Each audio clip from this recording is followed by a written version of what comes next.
more people to come in. We have 1 minute.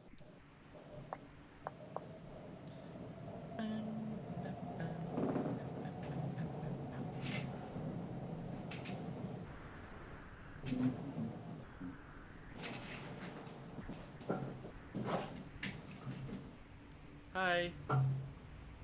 Ooh, you can stream. Oh, wow, I didn't know. What? Okay, it's 3 p.m. Okay, let's start our session, all right? Hello. Yep. Hello. Hey. Okay, hello. Hi, everyone. Thank you for Hi. tuning in. My name is Joseph, and this is the online with the Pros Euphonium edition, presented to you by the Band Directors Association of Singapore. Hope everyone is coping well during this difficult time of the circuit breaker. For those that are staying on, after all, euphonium and trombones are closely related in many ways. All right, today we have three young euphonium superstars, Vincent, Erica, Hi. Chuming, that they will be sharing their expertise with everyone. Why don't we ask them to introduce themselves, starting from the most senior. Who's the most senior? Vincent. So I'm obviously the dinosaur of the group. Right. So good afternoon, everyone. Thanks again for joining us for this session of Online with the Pros, organized by the Band Directors Association of Singapore. My name is Vincent. I've been playing the euphonium for a relatively long time, about 19 years now. I started when I was in primary school, and I went on to secondary school, and then I had my music education at NAFA. There I studied with Freddie Sonderegger, which is then at that point of time associate principal trombone of the Singapore Symphony. After that, I went to the UK, and I enrolled into the Royal Northern College of Music in Manchester. Over there, I spent 2 years studying with Stephen Mead. I spent 2 years studying with Dave Thornton. Then I returned back to Singapore in 2018, July, and then I've been teaching in Singapore since then. All right, Yeah, Vincent, how so- are you coping with this circuit breaker now? It's okay. I mean, took me a while to just sort of come to terms with everything, because obviously for us, or for me at least, a bulk of my work was called off right after they announced the whole stopping of the school and stuff like that. So took me a while to just kind of cope with that. So now kind of settling into a more productive routine. Yeah, hopefully get a few projects off the ground during this time. By the way, Vincent is a very good chef. Do go and check out his Instagram. Many very I try. amazing food. I try. Yeah. So Make good so the moment coffee you also. see all the food pictures coming up, you know that I'm in trouble, because that's the point that I really have a lot of free time on hand. Do Yeah. order food from him, all right? All right, next we have Erica. Hi, I'm Erica. I previously studied in Nanyang Academy of Fine Arts. I studied with Mark Glover for 1 year and 2 years with Tubi's Tan Yao Chong. He also appeared on the morning session where he talked about tuba. And I'm currently studying in Royal Northern College of Music, and I'm studying with David Thornton, and I'm in my second year. But I mean, I'm back in Singapore because of this virus, and like currently, I'm having like mostly online lessons with my teacher. Yeah. How is the school coping now? Are they still open? The school is closed till September, and like nothing, nothing is going on except like online lessons and studio classes, all on Zoom. But they will keep track of you like going for online classes and such like that and stuff like that. Ah, So like for my teacher, he will make sure like I practice like lyrical stuff, technical stuff, excerpts repertoire. Yeah, for now it's like that. so every student attend the class like this Zoom session, is it? Yeah. So for currently like there's about 16 euphonium students in Royal Northern College of Music. Mainly probably half of them is doing masters and half of them is doing the degree program. So it's actually quite a big class. Ah, Yeah, 16 okay. people. Okay, good. Okay, lastly we have Chumi. Hi everyone, I'm Chun Ming. Currently Principal Euphonium of the Singapore Armed Forces Central Band and also the Lion City Brass Band. Woo! And I graduated from the Nanyang Academy of Fine Arts 3 years ago, and I studied with Mark Glover. And apart from my full-time job, I do teaching here and there. I hope most of my students are watching this right now. Yeah. Okay, today we're gonna talk about euphonium, of course. Okay, what is a euphonium? I'm sure everyone always get this question from your friends and family, like, what instrument do you play in the band?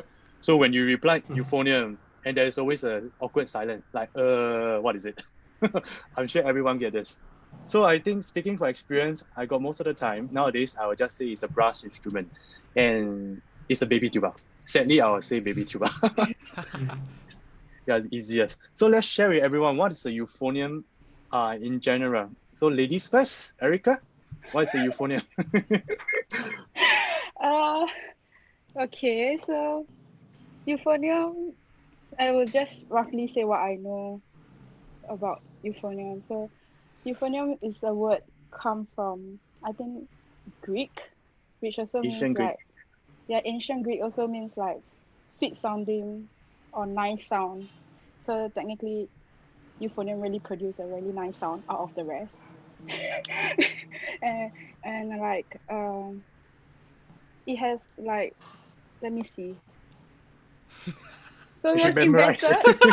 it. Hey, okay, History I did lesson. my research.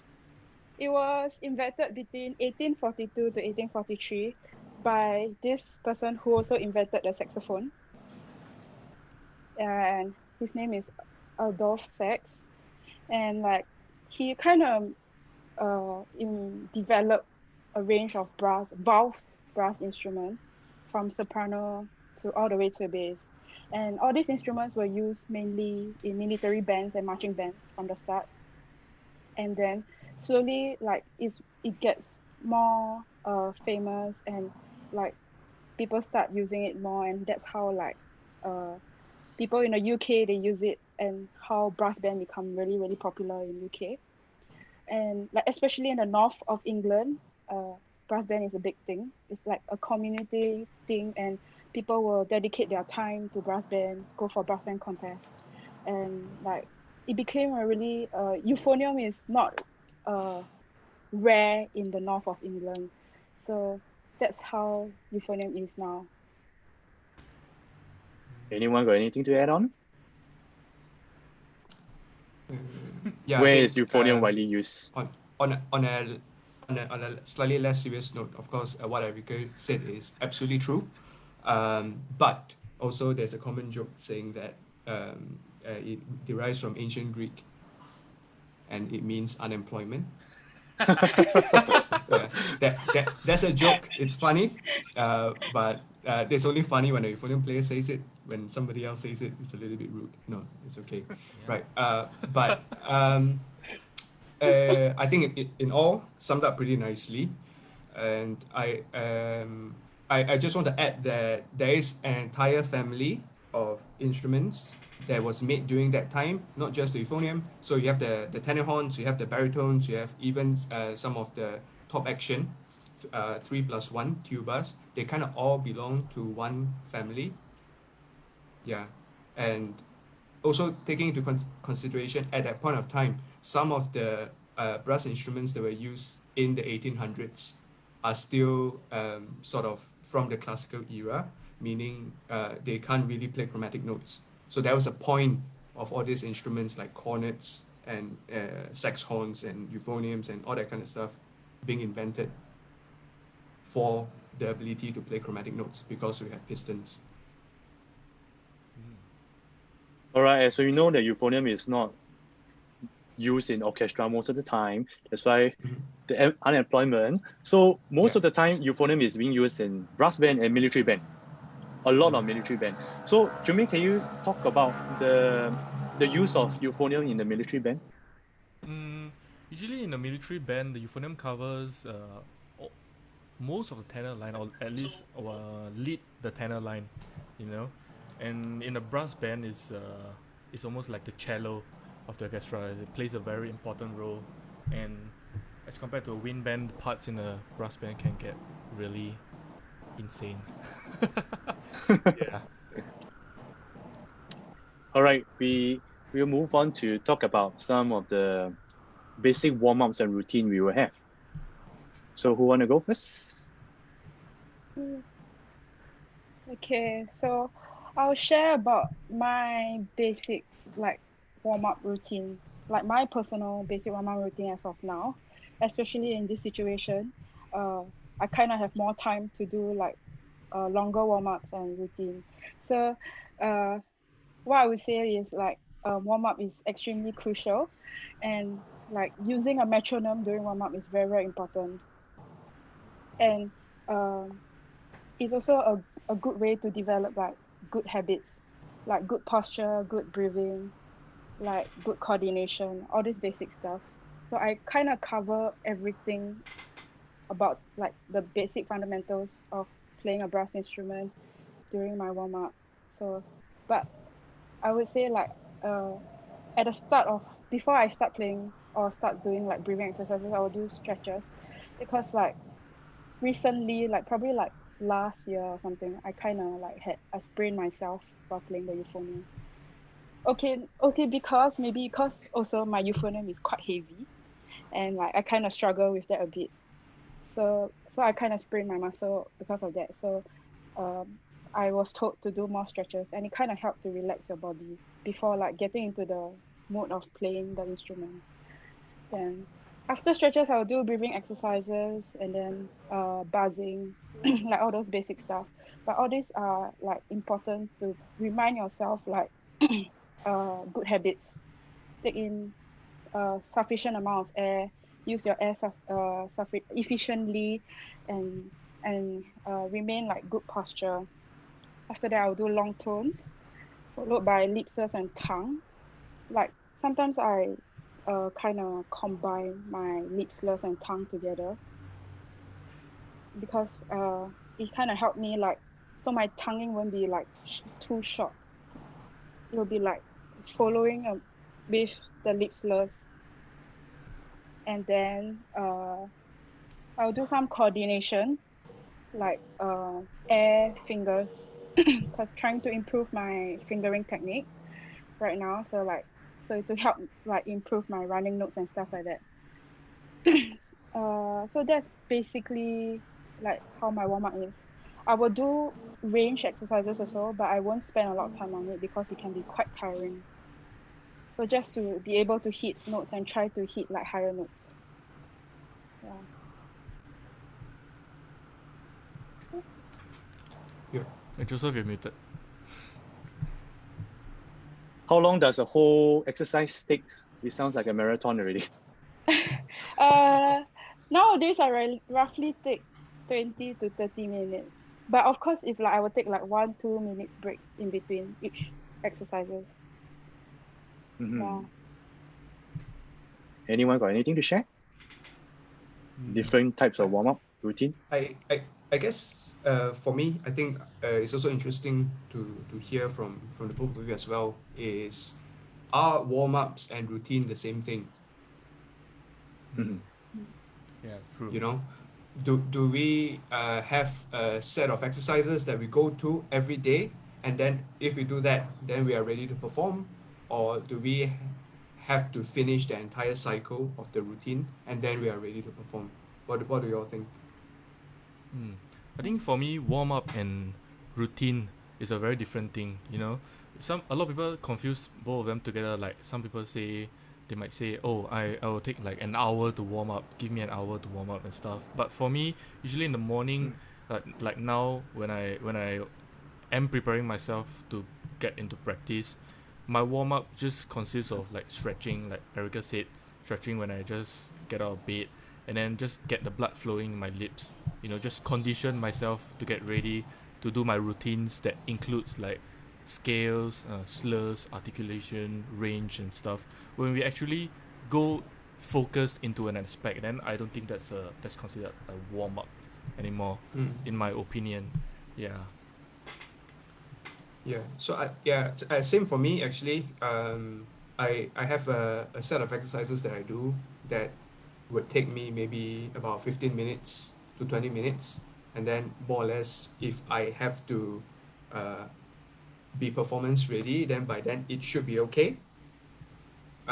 So I think when it comes to warming up, it has to be highly revolving around the topic of air and how we use the air right before we go into the routine. Yeah. So um, I think what both of you said is all good. For me, I do some breathing, do some buzzing, and then I start doing my exercises. Yeah, basically a lot of legato chromatic scale for me at the beginning for the warm-ups, more legato things, connecting the air and stuff like that. So then after that, I will go on to my routine. Yeah, Yeah, and I think also, yeah, yeah, just not to overdo the warm up. Just like when prepping for a run, we usually just do a little bit of stretching and we don't overstrain ourselves before a run. If we go for a run without warm up, we might injure ourselves. On our in our lips. The lips is a muscle that we use to play our instrument anyway. Yeah. So it's more like yeah, a exercise to condition ourselves for practice rather than getting straight into it. Yeah. Yeah, and I think every one of us we do have full bands and lessons to take on. So how long do you think the warm up, the stretching should be before the full band exercises? uh, in the ideal situation, you want to do each exercise until you feel that you are ready. Yeah. So it's for me, it's a little bit difficult to set time because every day when you play, it's going to be a bit different. There might be a day whereby your flexibility just connects, and then you fly through them, and then you're done in 5 minutes. There might be a day whereby your tongue is not working as well, and then you might want to, instead of doing 5 minutes of it, you might want to do 10. Yeah, but generally I think in terms of stretching, as long as the moment you feel like you can take on board air very comfortably and easily without a lot of restriction and tension, that should be the point that you're ready. Yeah. Yeah. Trust your gut feelings. But okay, Yeah. I agree with Vincent. Like sometimes I spend less than 3 minutes or like five Mm. minutes before going on with playing or doing like breathing exercises. Yeah. Okay, let's take Uh, a question from the public. mm. During this COVID situation, what are some of the ways that you can train your airspeed and buzzing, especially when you don't have your instruments with you? I mean, for me, now in this situation where I'm stuck at home, I mean, most of my students have the instrument, but for those who don't have the instrument, let's focus on air first, right? So I have this thing over here that you can use to train your breathing. So basically there's a ping pong ball inside and you want to take a deep breath and just make the ping pong ball go up here, like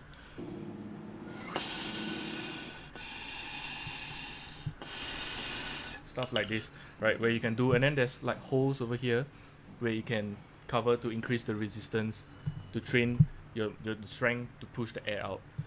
If you don't have this, maybe you have a mouthpiece. There are some exercises you can do with a mouthpiece as well. Yeah, when you reverse the mouthpiece, just kind of like block out the hole, and then so you can adjust the resistance and you do the same exercise breathing in and out with the mouthpiece. And if you don't have your mouthpiece, then some exercises I will do is I'll just grab a piece of paper and put it on the floor or on the table, try to blow air, take a deep breath, blow air, and then pin it, try to use my air to pin the paper on the wall. Exercises like this, you can be creative. And then also with a metronome, you can breathe 4 counts in, 4 counts out, the usual breathing exercises that you learn in schools and you see online. Yeah, that's my take. Okay.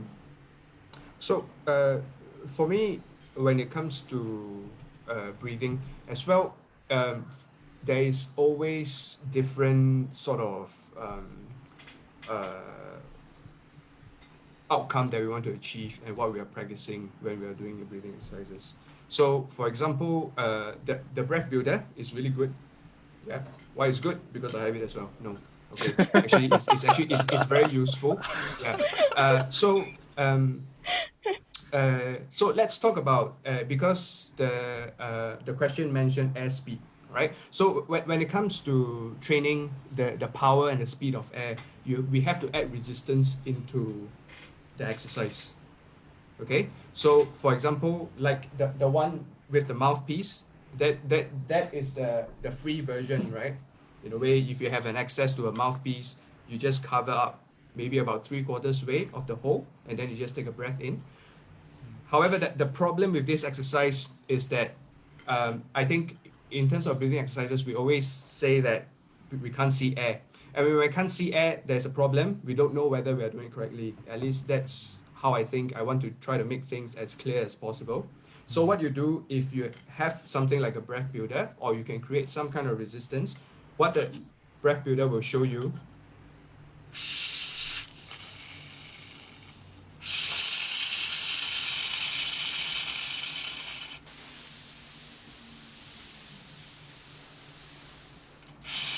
is that at least your air is completely connected and you're doing it correctly. Yeah. Okay. So in terms of air speed, you have to add in certain kind of resistance. So the other way, like I said, is the mouthpiece. Of course, the other thing you have to also work on for your air is air control and air management. So for that, it is sort of a long duration of breathing exercises. So how long you can breathe out for. Are you breathing in consistently for 4 counts? Are you exhaling consistently for 4 counts? Making sure that you have complete control over your breathing. So you can do very simple exercises. So for example, let's go. Vincent is sharing a screen with everyone.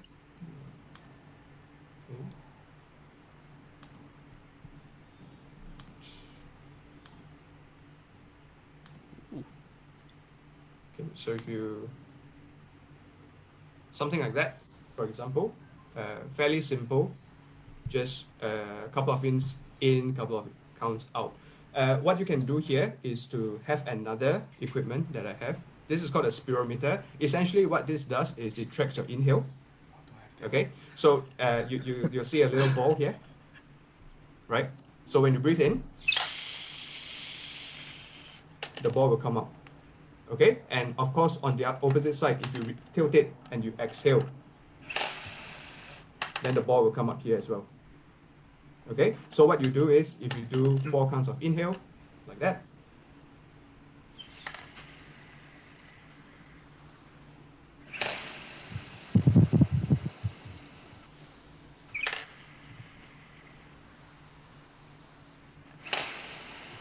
Okay, so this could be something that you can use to just track your progress to make sure that you're doing things correctly. Yeah, otherwise you can also do it without, just turn on the metronome and do it without all the apparatus. That is also fine. So what happens when we don't have all this equipment? If we want to train, let's talk about air. If you want to train air, do you guys go for sports, let's say running, swimming, to build your air capacity, to strengthen your lungs? Yeah, I think running is very important as it helps you. Like sometimes I could feel the difference if I don't run for a very long time, and then as compared to I run often, I could feel the difference in my breathing. Sports is just just make yourself get active, get out there, and move it. All these things helps with your breathing. Yeah. What do you think? Yeah, definitely. But I mean, I can't say much on this because I kind of don't exercise, right? So I You don't. exercise your stomach. Yeah, exactly, right? So yeah, I mean, yeah, for me, it's just the kind of normal breathing exercises. And then, of course, making sure that whatever you're practicing is actually applicable to the instrument. There's no point being an expert in moving air and breathing. But then when the mouthpiece comes to the face, you just kind of freezes and then you forget everything. All right. Yeah. Erica? Running? I don't exercise. What would you Obviously, advise your students? Same as Vincent, I do a lot of breathing exercises. But for so many years, I've always been with my instrument. So like, it's really like rarely I practice like airspeed, hardly practice airspeed without my instrument. But the most common thing I would do if like I feel like my air is not working, I would just take a piece of paper, go to the wall, and try to like blow to focus the air to that piece of paper and make sure the paper stays there. Yeah, that's what I would do to remind myself like, you need to take in more and stuff like that. Anyone want to demonstrate? My wall is very far. I'm on my bed. I spare you. What about buzzing? Should we go buzzing? Yeah, actually, we keep talking about buzzing. There's of course two different kind of beliefs: to practice buzzing or to not practice buzzing. What do you guys think? For me, I am a huge advocate for buzzing. I think it does so much good for the playing. So students that when they go into schools or private teaching, it is probably the exercise that they absolutely hates. Right, because it's about the first thing they do, and I say, okay, let's do some buzzing, and everyone's just like, huh, really? We don't.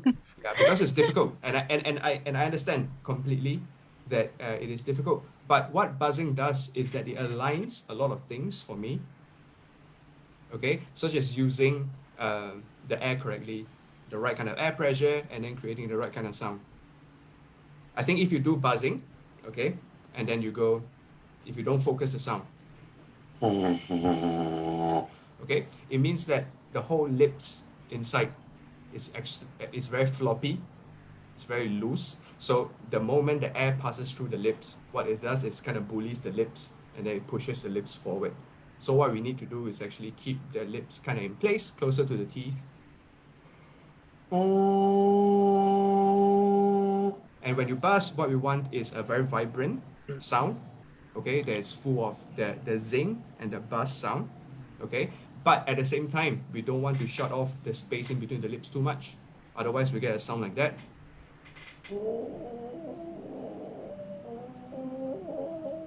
So that kind of playing, you can go on forever. You can buzz for 30 seconds, no problem, because there's no air actually coming through. Okay, so one of the easiest ways for you to check whether you're doing your buzzing correctly is to just put your hand at the back of the shank.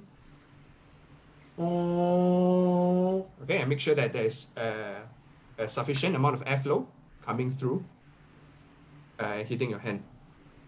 Okay, then of course listening to the sound as well. So I think like we are still kind of at a slightly early stages of the conversation. I want to advise all the students to remember to play by ears and not by feeling. Listen to your product and then think whether you are doing the right thing or not. Because feeling is deceptive, okay? So you can feel really good and you don't sound so good. But if you sound good, then it's not wrong. Okay, so always drive for that end product that you want. Yeah.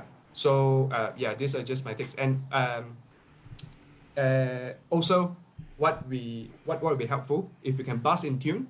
Likely, the instrument will help us amplify the sound. What the instrument does is it will help us pull the pitches up to wherever is the nearest, right? So, for example,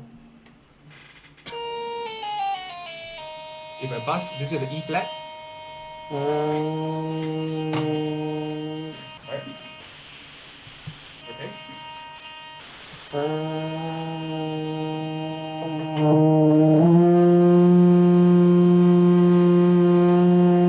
Okay. What you realize is I'm buzzing an E flat, but I'm actually playing an F on the instrument. So if your buzzing is not accurate and not sensitive, you will still be able to play the instrument, but the centering of the sound will be wrong. The tuning of the sound will be wrong. And you are using extra effort. Your lips are using extra effort to work, to pull the pitch up or down, whichever direction.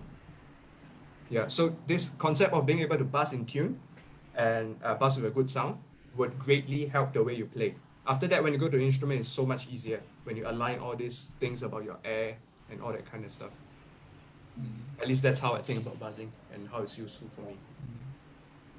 I mean, for me, I oh, for me, I think I do buzz on my mouthpiece as well, but not as much. But when I practice, there are some exercises that I do nowadays, like even without the mouthpiece, I do exercises like this, like I just do this, and then I slowly tighten up my lips to make it into a vibration that will create on the mouthpiece, something like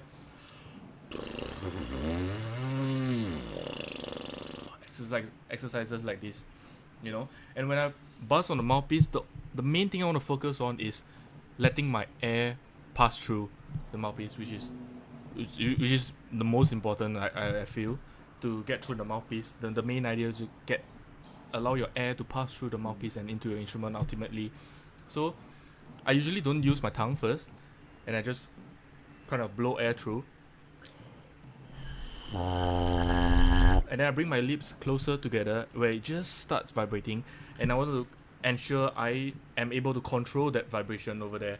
So you can even go into just blowing air and then letting the vibration come in slowly and then fade out. Yeah, is that control over the vibration. You know, we always want to have good vibration. I'm sure you hear a lot of people say that.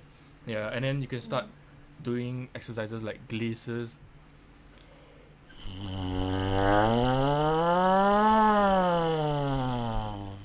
And stuff like this. Don't be afraid to add in crescendos or decrescendos. Yeah, and a lot of buzzing, some people like to press a lot.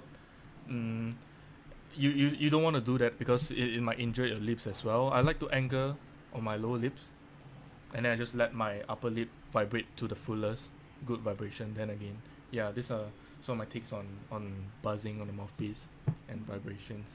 Yeah. so like Erica? for me, I do buzzing, but I don't do a lot unless I have like long breaks. For example, if I go for a holiday for a week and I didn't touch my instrument at all, I will come back doing like longer exercises on buzzing. But on this buzzing topic, like when I study with a lot of euphonium players in Royal Northern, some of them don't buzz at all, but they can Yeah. really play. They can play really, really well.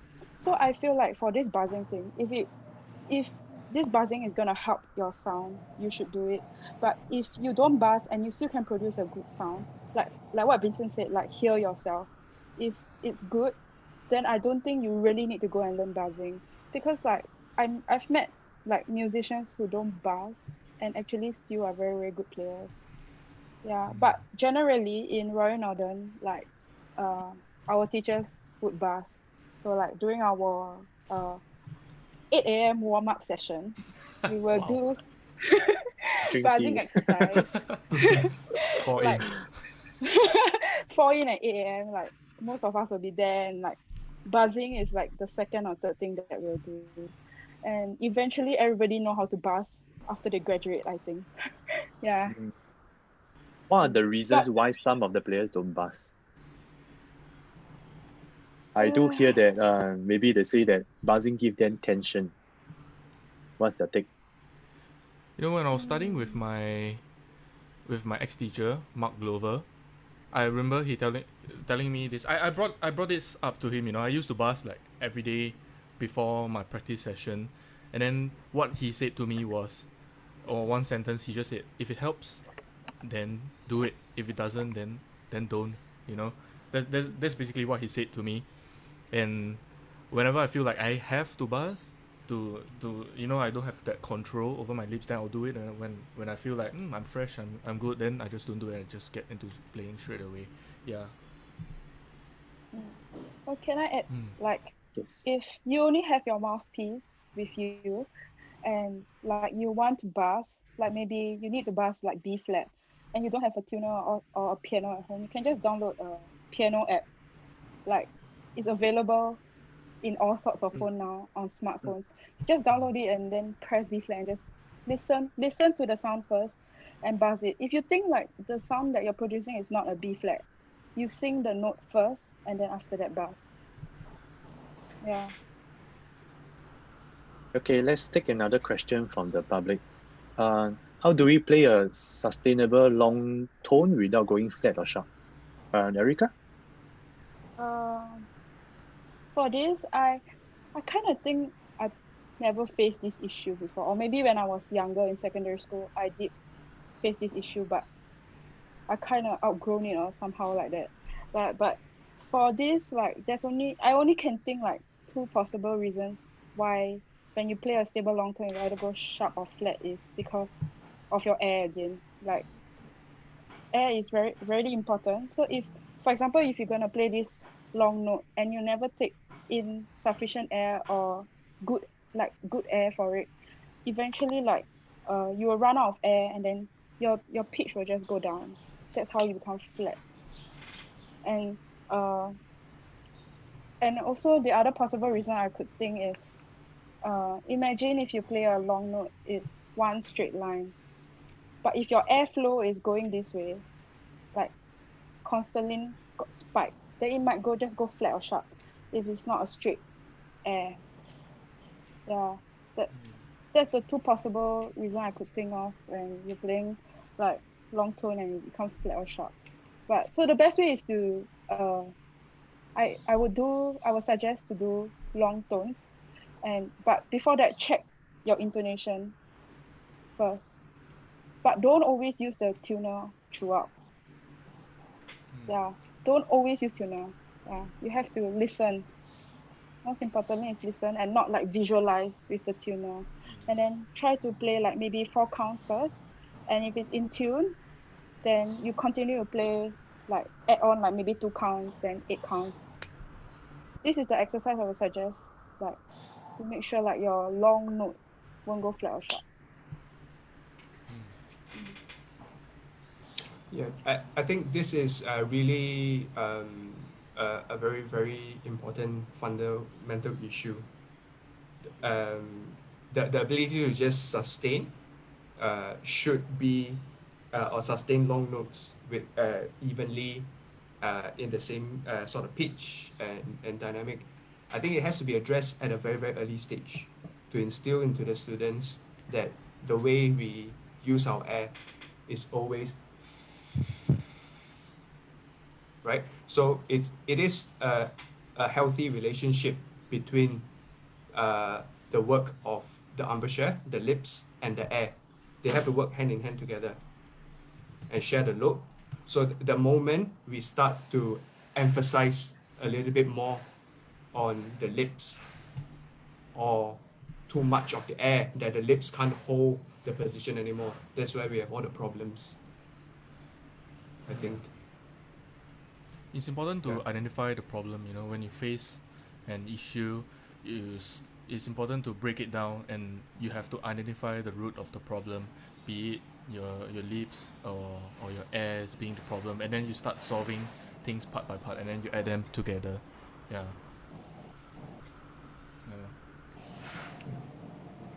Okay, we back to one question that is very popular. We talk about embouchure.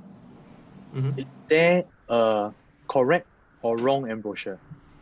What's your take on this? Chuming? Wow.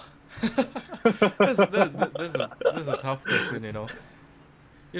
For me, I really really love the idea of good vibrations. The vibration of the lips. There's videos of famous tuba player Roger Bobo, or yeah, they say they can vibrate, that they can buzz on any kind. They can make their lips like and all sorts of different position, and then there's still good vibration. So for me, as long as you can produce that vibration, you can on the mouthpiece, I think it's okay. Of course, don't go out of hand. Like you say, oh, good vibration, I can create a buzz on the mouthpiece like this, and then and then you say, oh yeah, I can play like this forever. You know, of course there are some restrictions if you play like this, but yeah, you get the idea. Yeah. What about you all? I think in general, this thing about embouchure, I think it really has to, we have to see to understand. But I would say 90% of the time, when you have a problem with your embouchure, chances are it's related to how you're using the air and what is the quality of the air that you're putting through your lips. Correct.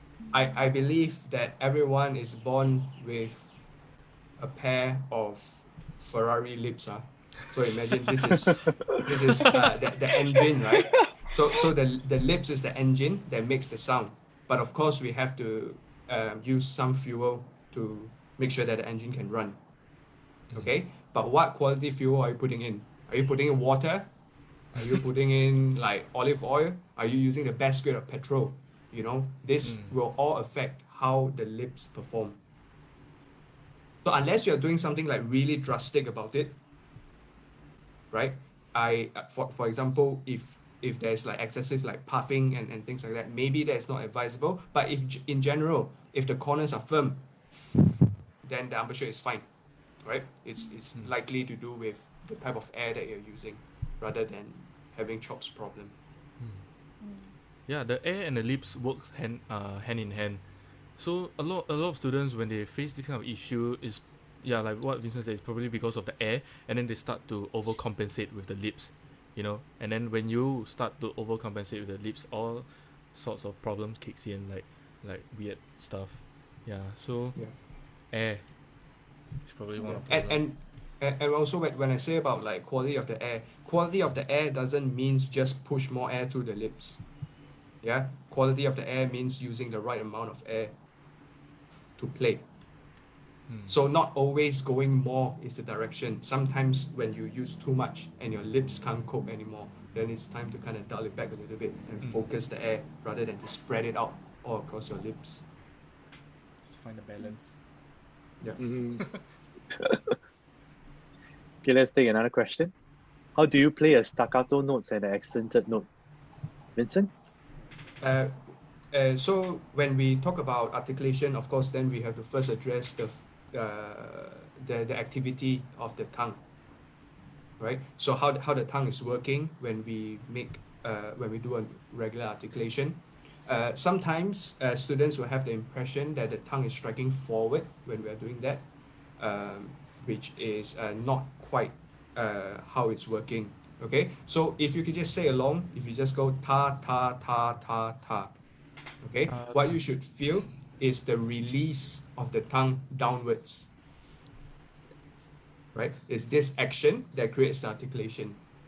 Okay, why we play with articulation? Because without articulation, if we do air attack for everything, then there's no clarity at the starts of each note. Okay, so for example, if we go with no articulation, so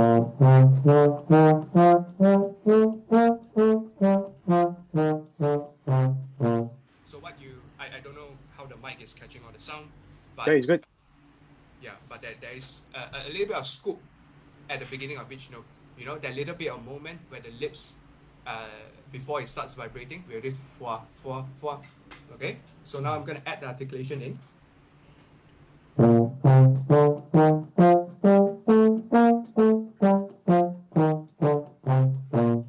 I'm not sure if there's a difference or not. Okay, but the second one with the articulation, what it does is just cleans up the front of the sound. So when we're adjusting the type of articulation and the strength of the articulation, it depends on how fast this tongue action is. Okay, so let's talk accent, for example. Let's talk regular articulation. If I use the syllable ta or da, which is normal kind of articulation for me. If I want to add extra emphasis at the start of the note, what I do is I drop the tongue at a faster rate. So I'm Okay, so if you are thinking, then you have to think for yourself, how do I want my accent to sound, and what is the shape of the articulation? So does my accent have a little bit of decay at the end? If there's a decay at the end, it means that I have to do something with my air. Right? So it's this function of the front.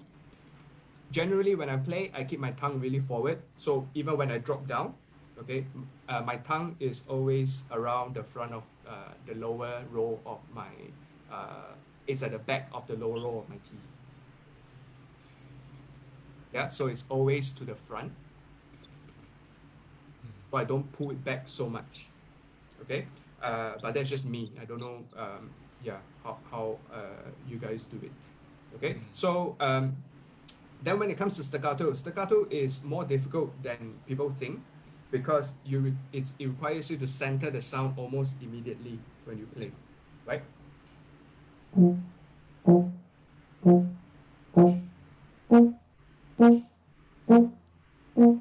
If the sound is not centered,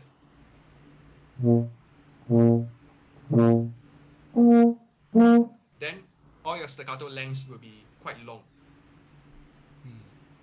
Okay, so then it doesn't sound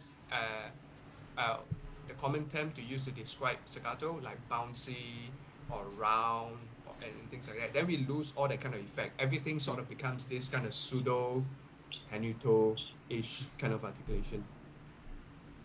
Yeah. So it's what I recommend you do is to make sure that you have control over your articulation first, so you are able to go.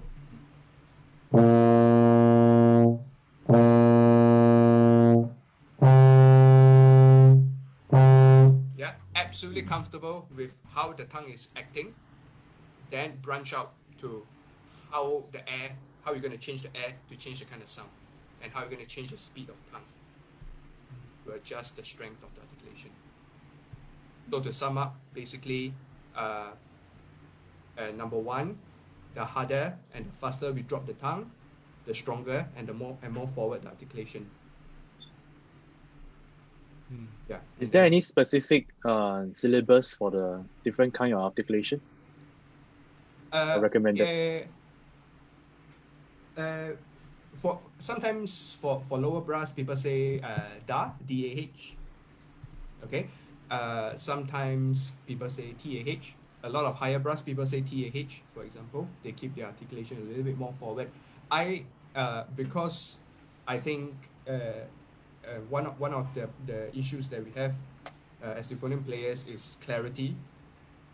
So actually, for most parts, I think T-A-H. Yeah, so ta rather than da. But both is acceptable, I think. And why we have this AH behind is the emphasis on the air behind the articulation. Yeah, remember, once the tongue drops, it is the gateway that is stopping the air. When the tongue drops, the air goes. So it has to work together in one action, and then once the tongue drops, the air will move forward. Yeah, so many ways you can go about this. When you can do air articulation first, get used to the air, and make sure that when you add the articulation in, the follow through at the back of the air is the same, so that the sound quality remains as best as possible. Yeah, so that's my take on articulation. And then of course it's also understanding what articulation you want to achieve. Do you have that sound in your head? If you have that sound in your head, chances are it's easier for you to do it. You just have to work on the technical things. Sometimes people have no clue about how this staccato should sound like. Not all staccatos are the same. Not all accents are the same, right? So decide on the context of the music, how you want to shape the note, how you want everything to sound, basically. It's important. Yeah, that's it for me. Yeah, it's also important to like Vincent said, like you have that kind what have the idea of the sound that you want in your head, and the articulation sound. It's important to record yourself also, and like, okay, I'm gonna record staccato and listen and see, is this how I want my staccato to sound like, and then you record accent, and then is this how I want my accent to sound like on top of everything else lah, and stuff like this. And then also there's a lot of experimenting. There's a exercise. There's a video on YouTube with the famous trumpet player Arturo Sandoval. He talked about his exercise on how he practiced all the different articulation and dynamic playing on just one note. You know, he focused on just one note, and then he do different kind of stuff: staccato, tenuto, slurs, crescendo, these kind of, all these different kind of thing. Is a lot of experimenting for me. Yeah, and that's also fun, you know, that bring out that little bit of curiosity in you. And yeah, so record yourself, I would say, is quite important. And then that also bring another question, like, where are you performing in? Let be it in a room or in a concert hall. You know, a staccato in your own practice room will sound very different in a concert hall, you know. So you really have to find a balance and really experiment. You know, like sometime in a concert hall, I will play my staccatos extra short as compared to playing staccato in a dry practice room or like in a recital studio, stuff like this. Yeah, so we just have to be careful and really listen out and record. Like for me, how I approach staccato, like I have an image in my head, like not really like staccato is like spitting seed, so it's like I have this image in my head, but when it comes to like accent, huh? Speed bubble tea, bubble pearl. Then for accent, I will just imagine a punch, like that's what I do lah. I kind of imagine more. Yeah, I don't really like go to the technical parts, but like for me it works if I imagine. Yeah, that's for me. Okay, I think we covered quite a bit on articulation. Now, the next popular questions euphonium player always talk about is high notes. How do we get high notes? Of course, it comes with a nice high notes without tension, without force. How do we advise to do that? Chuming? Wow, high notes. My take for you on, just play. No, I mean, for my take on high notes, yeah. For my take, I would say air speed. You know, a lot of people confuse air speed and the volume of air they put into the instrument. You know, you put more volume of air in the instrument, it gets louder, and then if you put faster air speed, and then the good note gets higher. Of course, your lips have to be able to support. If you put let's put it this way: if you put a lot of air through a fast air speed through your instrument, your lips must be able to support that fast that speed that the air is producing. You know, and there are many different aspects where you can practice, like air, like the exercise I do. I put the paper on the wall. I try to exhale out my air as fast as possible, like and stuff like that. You will feel and the more you do this, you start to feel your if you do it properly, the support from the bottom.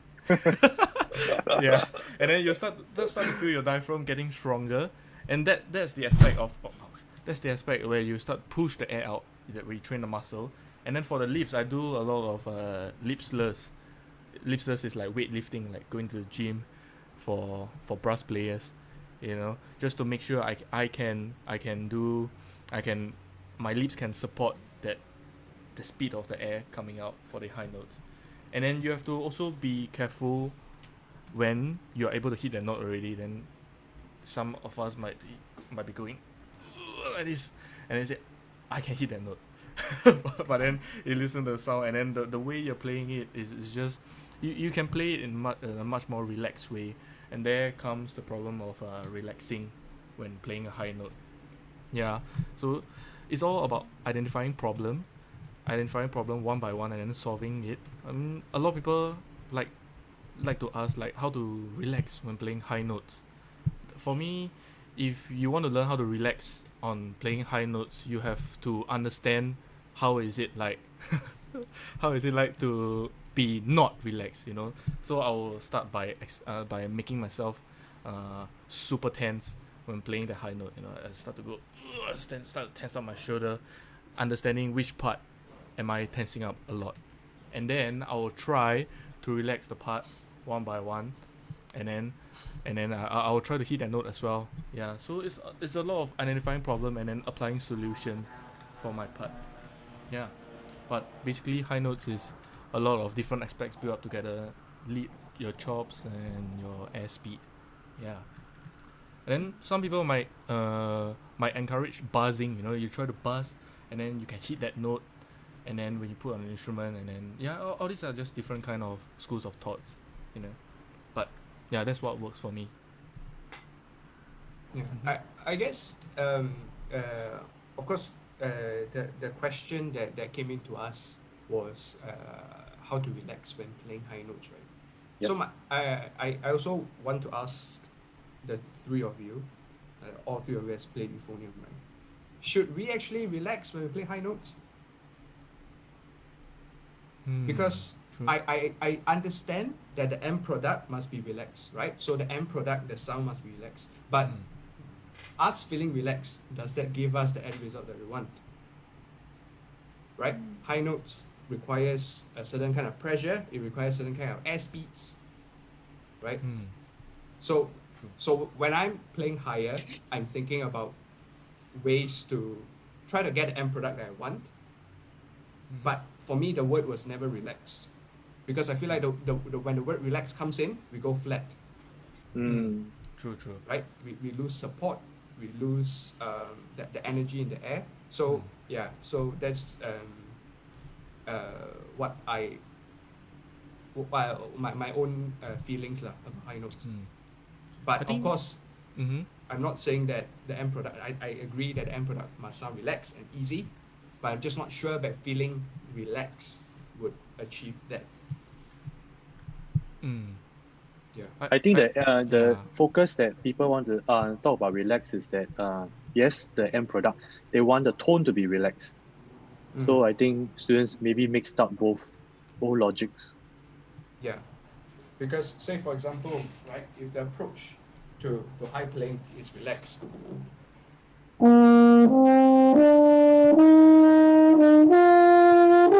right? So we just kind of just, right? But we know that as we go higher, we have to support, we have to focus the air, right?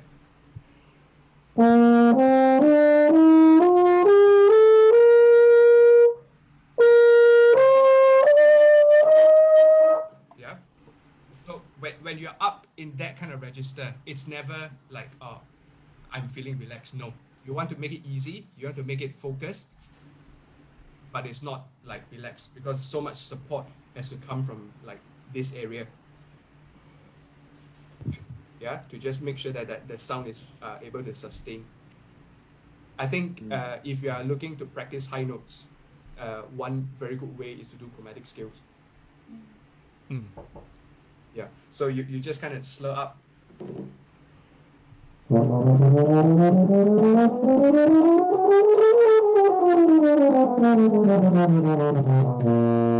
And you don't linger on the high note, right? So what you do is you sort of like cope with the pressure, tighten, support, and then come back down again. So you just get used to that. And then you'll reach a point whereby things don't work anymore. And then that's fine, you stop. And then daily revisions of this will let you be able to cope with the kind of resistance and what is needed to play in the higher register, I think.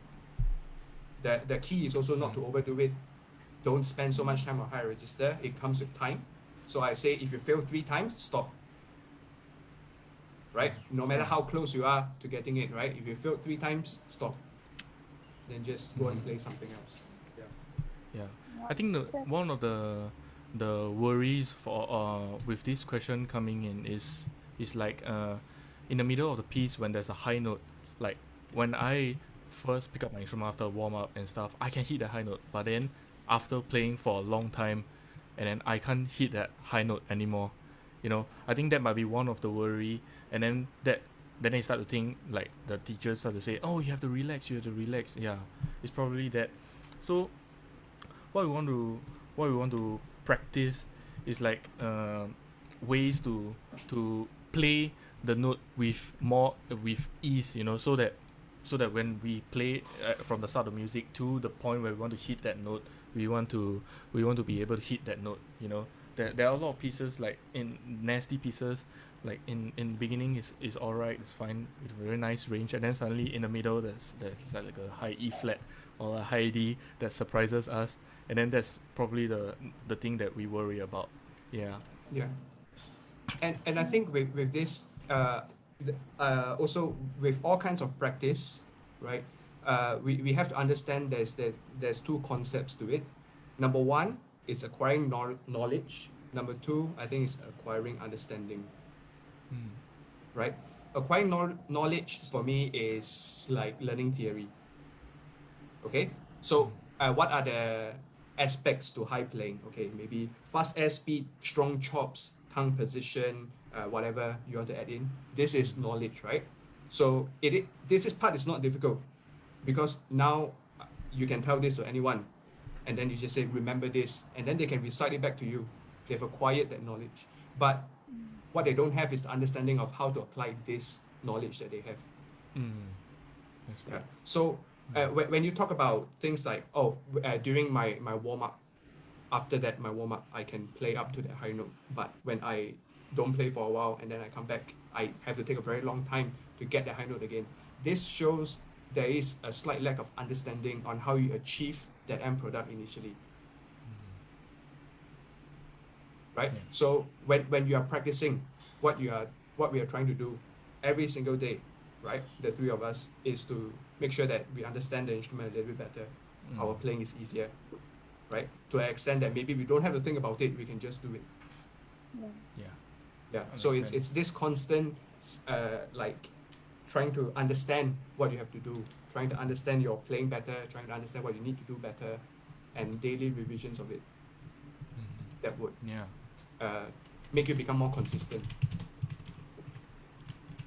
Erika? I will talk about my personal experience with high notes. Like, I kind of struggle with high notes a lot, like for the past few years, but it's kind of getting there.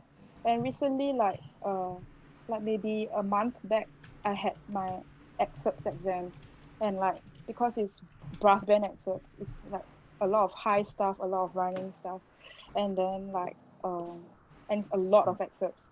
So in that short period of time, maybe I need to practice like hitting that high note a lot of time. And like towards the end, I kind of like forced my high notes, and it was very obvious that I would say like relax is not like the word to describe. I say you don't force it, because I thought when I force it, you can actually feel your lips stop vibrating, and the moment the lips stop vibrating, the note is never gonna come out. So it's really crucial, like when your lips is not vibrating for that note, it's really crucial to actually rest, because your lip muscle is like very, very important, and resting will help. Yeah. So I would say practice high notes, like higher range, like maybe less than 5 minutes in a day. Don't like force it. Yeah, because it's gonna hurt your lip, and in the long run, it's not good. Yeah. That's my take for high range. So don't force it. If it's not vibrating, don't force it anymore. Yeah, I think a lot of our students will end up keep pushing the mouthpiece and forcing the range, and without realizing that they're actually straining the muscle. So they're actually forgetting that the lips are actually a piece of muscle. So when we talk about that, we take a question from the Facebook Live from Zach. How do you prevent leads from getting fatigued? Wow, I want to know the person who don't get fatigue. Not using muscle at all. Maybe the person got thick lips. Yeah, I think the worry here is how to not get fatigued that fast. Your like stamina. Yeah. I mean, it there's a lot of different aspect you can a lot of different ways you can target this. I mean, for me, like sometimes when I'm preparing for a recital or performance where the piece is like 20 minutes or like 15 minutes, then I will make sure my practice session I will do more playing and then a longer break. more playing and then a longer break, rather than just 15 minutes of playing and then 5-minute breaks. 15 minutes of playing, 5-minute breaks. I'll maybe go like 30 minutes and then like 10 minutes to 15-minute breaks, like this, just to get my stamina going. Of course, with all the right play different aspect of playing in place. Yeah, that's for my take. I think it's preventing the lips from getting tired or to play over a prolonged period of time, right? I think it has to do a lot with sensibility. Okay, so if you do a 2-hour practice session, pretty much non-stop, maybe a little bit of breaks in between. Okay, I can guarantee most of the time you are done for the day. You can do it like 2 hours, but like if you do a very strenuous 2 hours of practice and then you come back 5 hours later, you come and play, the response of the lips is just not as good. And this comes back to like, because it's not responding, what will we do? We will start to push, right? Because it was working well in the morning. So it's an endless cycle of sort of like accumulating the lack of sensitivity in the lips. So I think, you have to sort of like make sure that you have a very good plan of your practice. Okay, so and as well, if you I have students that play exercises by like every 2 bars. So they play 2 bars, they rest, and then they play 2 bars again, and then they rest, right? If you are practicing like that, then you are not building anything. So that is like the other end, right? So it's about making sensible choices of like how far can you go for now. Maybe for now it's about 15 minutes for a block, and then you take a 5 minutes break, you do 15 minutes again, or it could be 30 minutes, or whatever way you want to sort of like distribute out your practice time. And over time the stamina will build that way, not by doing large chunks of practice sporadically, but little chunks, but constantly doing it across the day. I mean, to be honest, I fall into the trap of sometimes sitting in a session because you want to achieve certain things, right? So I actually intended to maybe spend 40 minutes on something, but you end up spending like hour and a half just because like, you just want to get it done. But it's that discipline to say like, and at the same time, if you're practicing for so long, chances are your mind is already gone. So just draw that line. If it's 40 minutes, stop, go and drink some water. There's lots of entertainment online nowadays. Watch some YouTube videos or whatever, and then come back and practice later. For me, like recently I'm trying to build my stamina. I will do a lot of lip slurs exercises. There's one like in Aban, I will show it to you, that I'm doing right now. Is this lip slur exercise. So I will do this, and then 18, 19, 20, and 21. So I will do these exercises, and it kind of helped my stamina and kind of build my muscle. So I can practice longer now with this. But I don't suggest people to do it like every single day. It's actually very, very tiring. So that's what I would do to like have better stamina. But remember, if you feel tired, you have to rest. Have to rest. That's important. Yep. Okay, we don't have a lot of time left. We move a little bit faster. Okay. Now, there's one question that a lot of euphonium young players will always ask: how to do vibrato on euphonium? Should we do it? Xiuming? Of course. What are you talking about? I mean, the base idea of this vibrato, there's a lot of discussion of this going along for a very long time already. Yeah, I mean, for me, I use a lot of vibrato. I like to have that singing voice, I think it originates from the bel canto singing style of the Italian. Yeah. So, for me, I do a lot of listening first. you know how singers use different kind of vibratos, how different brass players use different kind of vibrato. You know, like you if you compare like French euphonium players and British euphonium players, the vibratos can be very very different. You know, so old school British vibrato that really goes, and then whereas like Europeans and French euphonium players will just use very little vibrato in their playing, and then of course the technique to apply vibrato, there's a lot, like people use the breath to create the vibrato where they go, or they use their lips to control the jaw to control the vibrato, or or some other ways, you know, that you can think of. But for me, for my vibrato, I learned how to control it with my jaw. Like I try to do that with a metronome, you know, and then I start to and experiment from there. And then there's also the question where, like, when do I use vibrato and when do I not use vibrato? You know, for me, I think you have to use it comes from a lot of listening. You have to use vibrato very tastefully. Not every single note you have to vibrato. You know, it kind of, like, if you do too much of something, it's not good. Yeah. So, like, sometimes if you want to build up to a climax, you use faster vibrato, more intense, and then when you want to end off the phrase nicely, you give that nice, sweet, slow vibrato. Yeah, that's my take. How about y'all? When it comes to vibrato, actually, last week, in a flute session, they mentioned something quite interesting, which is like the vibrato is part of the sound, right? For us, we tend to think of these two things as separate, right? So I think it is important that you first have the fundamental to sustain the sound evenly first before we talk about vibrato. So don't jump the gun and be like, I want to do vib now, but I can't really sustain the sound evenly. Okay, vib requires a little bit more energy in the air for it to come out cleanly. Okay, so Chuming already mentioned the different methods of doing it. So and whether to do vib or not, everything is based on context. If you're playing in band, if you are playing long note, you're tuning to somebody, don't vib.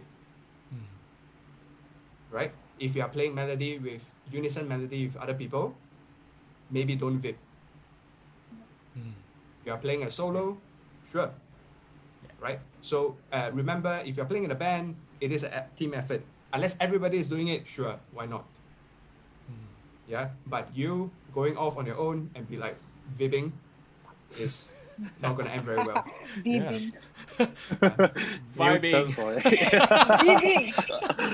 Yeah, exactly. You know, you need a hand. Vibing. Yeah. Okay, we don't have much time left. We take one last question. Okay. Nowadays we see a lot of euphonium with the main tuning slide trigger. When do Yes. you use it and for what note? Wow. Any note that is sharp, you press it, it flattens the note. Simple. Yeah. Yeah. Right. So I think when it comes to tuning trigger, it solves the problem of the high E flat, high E natural, and high F, or above the tuning B flat. Those are the three notes with very few alternate fingerings. So for example, if you know the sharp notes of the instrument, please use them. Check with a drone, check with a tuner to understand your tendencies on the instrument, and then if there's a need to, trigger it. But this is not this is to make sure that when we play melodies, it's a little bit easier to control. We don't lose too much of the air and stuff like that when we lift up and down. I think every different euphonium brand has different notes to press, I think. Yeah. Exactly. For Yeah. for the one that I use Sterling, it's I press on a high E flat, high F, high G, and that's basically it. Yeah. Yeah. Yeah. Yeah. So I didn't mention G is because of course we can always third valve that if we need to, Yeah. and sometimes third valve is okay. Then we don't have to complicate using So the it thumb. really depends on you. You have to check on the tuner. Yeah, everyone is different. Yeah. Yeah. What about if you have like a running note, you know, like B flat, ba-da-da-da-da, do you like go like this? No. There comes the question, right? Right. Yeah. So no, so stuff no like this, chance. more like a for like long notes, slow melodies. Yeah. Of course, fast. No one's gonna record it and slow it down and like, oh my gosh, the 53 note of this piece is sharp. Yeah, the audience is not there to pick on you. Yeah. All right, we have a wonderful time. That's all the time we have for today. Thank you, our three clinicians, for your wonderful sharing session. If you have any questions, please send your questions to BDS. We'll try to answer all your questions. Okay, next up we have the Clarinet Pros at 4:30. Do stay tuned and remember to like our page, Band Directors Association, and to get updates from us for our upcoming events. Do remember to share the videos as it will be remain online for your reference. Thank you for tuning in. Stay safe and definitely stay at home. All right. Nice. Bye-bye. Take care. Bye. Bye.